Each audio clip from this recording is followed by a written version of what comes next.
السلام عليكم ورحمة الله وبركاته. كنتمنى تكونوا بخير وعلى خير وبصحة جيدة. اليوم غادي نقدم معكم بغرير بواحد الطريقة سهلة كيجي رائع.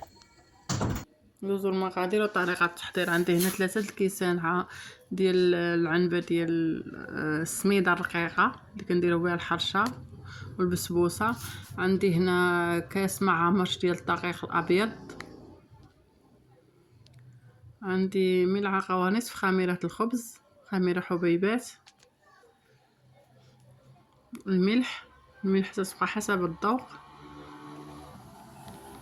هنا غادي نخلط المكونات الجافة كاملين مع بعضياتهم. دابا غادي نضيف الماء دافي. عندي هنا ضفت الكاس الاول، الكاس الثاني والكاس الثالث والكاس الرابع. 4 الكيسان ديال الماء دافي وغادي نخلط وغادي نشوف واش باقي خاصني الماء. الا كان باقي خاص الماء غادي نزيد. هنا ضفت 4 الكيسان ديال الماء دافي. هنا باقي خاصني الماء غادي نضيف الكاس الخامس. يعني في المجموع 5 الكيسان ديال الماء دافي، 5 الكيسان ديال الماء دافي. وكنحرك مزيان. ودابا غادي نديرهم في مولينيكس وغادي نطحن الخليط ديالي. هنا كنطحن الخليط ديالي مزيان حتى كيوليو فيه الفقاعات. كنطحنو حتى كيوليو فيه الفقاعات.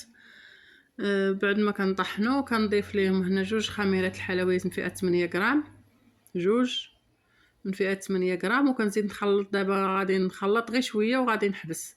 ما غاديش نبقى نخلط بزاف، نخلط غير شويه تنسجم ليا ديك الخميرات الحلويات وغادي نحبس. هنا بعد ما خلطت المكونات في الخلاط الكهربائي غادي نرجعهم للإناء وغادي نغطيهم ونخليهم يرتاحوا لمدة ديال 5 دقائق، من 5 دقائق حتى ل 10 دقائق.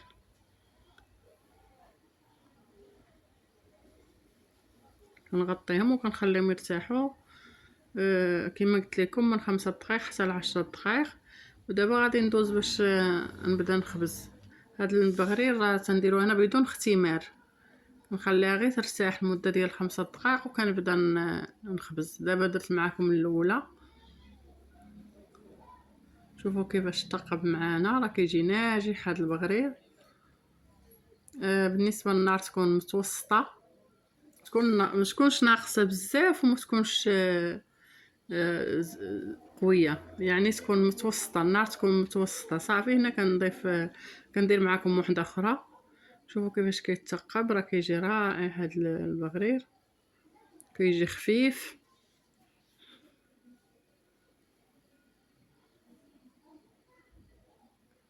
ها هو البغرير ديالنا بعد ما ساليته،